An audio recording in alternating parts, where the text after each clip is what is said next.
ये कहानी एक लड़के के बारे में है जिसका नाम एरन है। एक दिन एरन हाइकिंग के लिए एक जगह पर जाता है। वो जगह बहुत वीरान होती है, दूर दूर तक वहाँ पर कोई भी नहीं होता है। एरन जब हाइकिंग कर रहा होता है तो उसे वहाँ पर दो लड़कियाँ दिखाई देती है। दरअसल ये लड़कियाँ अपना रास्ता भूल चुकी थी, तो एरन उनसे पूछता है कि क्या मैं तुम लोगों की कोई मदद कर सकता हूँ। ये कहकर एरन उनके पास जाता है और उनकी मदद करते हुए सही रास्ता बताता है और इन्हीं के साथ निकल जाता है। काफी आगे जाने के बाद एरन इन्हें कहता है कि मैं एक और रास्ते को जानता हूँ और मैं गारंटी देता हूँ उस सफर में आपको बहुत मजा आने वाला है। अब ये तीनों माउंटेन पाथ्स के जरिए आगे गुजरना शुरू कर देते हैं। ये रास्ते बहुत तंग होते हैं। जब ये तीनों थोड़ी आगे जाते हैं तो एरन वहाँ से नीचे कूद जाता है। ये देखकर वो दोनों लड़कियाँ डर जाती हैं क्योंकि उन्हें ऐसा लग रहा था कि शायद एरन वहाँ से गिर गया है। तभी एरन उन्हें नीचे से आवाज लगाता है। एक्चुअली उस जगह पर बहुत सारा पानी था। वो जगह एक पूल थी। अब एरन उन दोनों को भी नीचे जंप करने का बोलता है। तभी ये दोनों लड़कियां एक एक करके नीचे कूद जाती हैं। ऐसा करने से उन दोनों को भी बहुत मजा आता है। वो तीनों एंजॉय कर रहे होते हैं। इसके बाद ये तीनों अपने सफर पर रवाना हो जाते हैं। अब वहाँ से निकलने के बाद एरन को हाइकिंग के लिए आगे निकलना होता है, पर उन दोनों लड़कियों को घर वापस जाना होता है। इसलिए ये तीनों अलग अलग होने से पहले एक सेल्फी बनाते हैं। एरन उनसे पूछता है कि क्या कभी हम दोबारा मिलेंगे। उनमें से एक लड़की कहती है कि कल रात हमारी एक पार्टी है जहाँ पर तुम भी आ सकते हो। इसके बाद एरन उन दोनों लड़कियों को गुड बाय कहकर वहाँ से निकल जाता है। एरन अब माउंटेन एरिया से आगे बढ़ रहा होता है। वो इस हाइकिंग को बहुत इंजॉय कर रहा होता है, मगर यहाँ के रास्ते बहुत ही तंग और खतरनाक होते हैं। जब एरन दो तंग पहाड़ियों से गुजर रहा होता है तो वहाँ पर एक बड़ा सारा पत्थर होता है। एरन जब उस पत्थर का सहारा ले रहा होता है तो वो अचानक से नीचे गिर जाता है। अब वो पत्थर जिसका एरन ने सहारा लिया था वो भी उसके साथ गिरते गिरते उसके हाथ पे गिर जाता है। एरन का हाथ दो तंग पहाड़ियों के बीच पत्थर के नीचे फंस जाता है। हालांकि उसे ज्यादा चोट नहीं लगी होती है, लेकिन उसका हाथ पत्थर से निकल ही नहीं रहा होता है। वो अपने हाथ को निकालने की बहुत कोशिश करता है लेकिन नाकाम ही रहता है। इसके बाद एरन चिल्ला चिल्ला के उन दोनों लड़कियों को आवाजें लगाता है, मगर बदकिस्मती से उसकी आवाज उस जगह से बाहर नहीं जा सकती थी क्योंकि ये सारे नैरो माउंटेन्स थे। यहाँ पर दूर दूर तक कोई भी इंसान और जानवर का नामो निशान भी नहीं था। इसके बाद एरन अपना बैग खोलता है और हाइकिंग का जितना भी सामान होता है बाहर निकालता है। उसे हर हाल में यहाँ से निकलना था क्योंकि वो जानता था कि यहाँ पर कई महीनों तक कोई भी नहीं आएगा। जो सामान उसने बाहर निकाला होता है उसमें एक नाइफ भी होती है। अब वो इस नाइफ से चट्टान को साइड से काटने की कोशिश करता है, मगर ये चट्टान तो काफी हार्ड थी, इसलिए उस चट्टान को कुछ भी नहीं होता है। अब चूंकि एरन का राइट हैंड तो फंसा हुआ था, इसलिए उसे लेफ्ट हैंड से काम करने में मुश्किल हो रही होती है, लेकिन फिर भी वो हिम्मत नहीं हारता है और वो लगातार उस चट्टान को तोड़ने की कोशिश कर रहा होता है। इसी दौरान उसका नाइफ उसके हाथ से छूटकर नीचे गिर जाता है। एरन उसे अपने हाथ से तो नहीं उठा सकता था, इसलिए अपना दिमाग लगाकर किसी तरह से उस नाइफ को उठा लेता है। दोबारा फिर से उस चट्टान को काटने लगता है। अब चूंकि वो चट्टान बहुत मजबूत था, इसलिए उस चाकू की तार भी खत्म हो जाती है। देखते ही देखते रात हो जाती है। एरन को यहाँ पर फंसे हुए काफी घंटे गुजर चुके होते हैं। उसे कुछ भी समझ नहीं आ रही होती है कि वो यहाँ से कैसे निकलेगा, इसलिए लगातार वो अपने हाथ को निकालने की कोशिश कर रहा होता है। ऐसे ही करते करते अगली सुबह हो जाती है। एरन को फंसे हुए 25 घंटे हो चुके होते हैं, लेकिन स्टिल उसे निकलने का कोई रास्ता नहीं मिल रहा होता है। लेकिन फिर वो अपनी कैमरा को ऑन करके रिकॉर्डिंग करने लगता है, जिसमें वो कहता है कि पिछले 25 घंटों से मैं यहाँ पर फंसा हुआ हूँ और कोई भी नहीं जानता है कि मैं यहाँ पर हूँ, क्योंकि मैंने अपने आने का किसी को भी नहीं बताया था। साथ साथ मेरे पास खाने का सामान भी बहुत कम है और पीने के लिए भी सिर्फ 400-500 ml पानी है। जब वो रिकॉर्ड कर रहा होता है तो इसे ऊपर से किसी की आवाज सुनाई देती है, इसलिए एरन जोर जोर से चिल्लाने लगता है, मगर उसके चिल्लाने का चीखने का कोई फायदा नहीं होता है क्योंकि वहाँ तो कोई भी नहीं होता है। कुछ घंटों के बाद वहाँ पर फिर से रात हो जाती है। तभी एरन को वहाँ पर भूख लगने लगती है, इसलिए उसके पास खाने का जो भी सामान होता है वो उसे खाने लगता है। फिर उसे याद आता है कि आज रात लड़कियों ने उसे पार्टी पे इनवाइट किया था और अब एरन उस पार्टी को इमेजिन करने लगता है और तो और वो अपने आप से बातें भी करता है। उसे वो टाइम भी याद आता है जब वो हाइकिंग के लिए अपने घर से निकला था, जहाँ उसकी मोम की उसे कॉल भी आ रही होती है, मगर वो पिक ही नहीं करता है। उन्हें नहीं बताता है कि वो हाइकिंग के लिए जा रहा है। अगर एरन ने उन्हें बताया होता तो शायद वो उसे ढूंढने के लिए यहाँ पर आ जाते। अब तीसरे दिन यानी कि मंडे को एरन रस्सियों से एक व्हील बनाता है। रस्सियों के जरिए उस पत्थर को बांधता है जो उसके हाथ के ऊपर पड़ा हुआ था।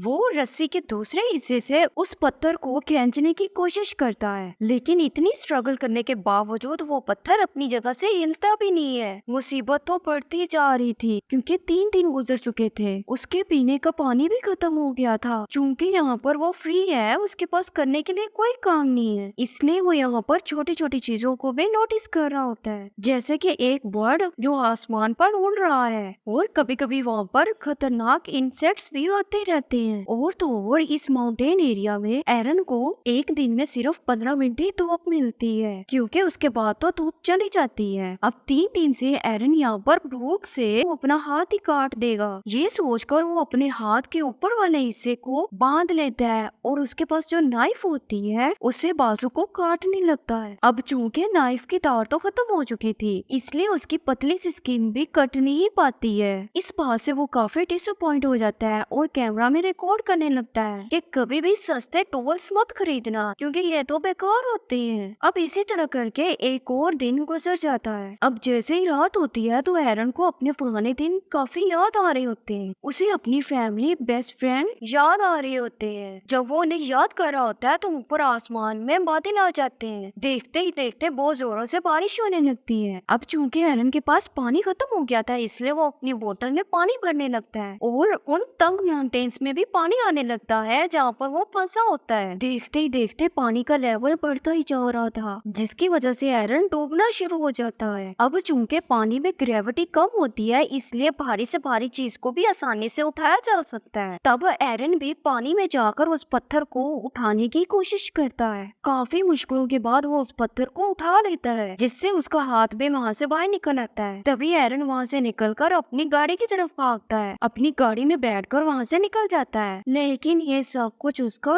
ड्रीम था, ऐसा कुछ भी नहीं होता है। वो अभी भी माउंटेन्स में फंसा होता है। अब चूंकि उसे यहाँ पर फंसे हुए काफी दिन हो गए थे, इसलिए उसे अजीब तरह के ड्रीम्स और हेलुसिनेशन होने लगते हैं। एरन को यहाँ पर फंसे हुए 4 दिन गुजर चुके होते हैं। अब ये होता है उसका 5वां दिन। उसका मेंटल बिहेवियर काफी चेंज हो चुका होता है। खुद से ही बातें करता है, हंसता है और कमेंट्री करता है कि अगर उस दिन उसने अपनी मोम की कॉल पिक की होती तो शायद आज मैं यहाँ पर फंसा हुआ ना होता, और जिस शॉप से मैंने हाइकिंग का सामान लिया था उसे भी मैंने कुछ नहीं बताया था, और अगर उसे इसके यहाँ पर आने का पता होता तो शायद इसके मिसिंग होने की रिपोर्ट करवा देता, जिसकी वजह से उसे ढूंढने के लिए कोई ना कोई यहाँ पर आ ही जाता। यहाँ पर एरन अपने पेरेंट्स से कहता है कि मैं आपसे बहुत प्यार करता हूँ। वो यहाँ पर ये सब कुछ इसलिए रिकॉर्ड कर रहा होता है क्योंकि अब उसे अपने बाहर निकलने की उम्मीदें बिल्कुल भी नजर नहीं आती हैं। अब एक बार फिर से एरन अपने हाथ को बांधता है। वो तलवार जिसकी धार खत्म हो चुकी होती है उसको अपने बाजू में स्टैब करने लगता है, जिससे उसकी हड्डी अलग होने लग जाती है और बहुत सारा खून निकलने लगता है। मगर इससे आगे वो कुछ भी नहीं कर पाता है और एक दिन और गुजर जाता है। जैसे ही छठा दिन आता है एरन की हालत और खराब होने लगती है। वो काफी कमजोर हो चुका होता है और अगर अब वो यहाँ से ना निकला तो वो बच नहीं पाएगा। एरन यहाँ पर सोचता है जब से मैं पैदा हुआ हूँ ये माउंटेन पास मेरा ही इंतजार कर रहा था और शायद मेरी डेस्टिनेशन यही है। वो चट्टान पर रेस्ट इन पीस लिख देता है। साथ ही साथ वो अपनी डेट ऑफ बर्थ और नाम भी लिखता है क्योंकि अब उसे यकीन हो जाता है कि यहाँ से बच के नहीं जा पाएगा। वो काफी निढाल भी हो चुका होता है, उसकी हिम्मत टूट चुकी होती है। उसी दिन जब उसे थोड़ा सा होश आता है उसे कुछ विजन्स नजर आने लगते हैं। तब उसे विजन में एक छोटा बच्चा दिखाई देता है जो दरअसल उसका फ्यूचर सन होता है। तब एरन देखता है कि वो अपने बच्चे के साथ खेल रहा है। इस तरह से उसके अंदर एक पावर डेवलप होती है, इसलिए वो अपने फंसे हुए हाथ को ऑपोजिट साइड पर पुश करने लगता है। ऐसा करके वो अपने हाथ की हड्डी को तोड़ देता है और चाकू से भी अपने हाथ को काटने लगता है। इस तरह से अब वो अपने हाथ को अलग कर देता है और छठे दिन अपने हाथ को सैक्रिफाइस करके अपने आप को आजाद कर लेता है। निकलने से पहले वो अपने हाथ की पिक्चर भी बनाता है जो वहाँ पर फंसा हुआ था।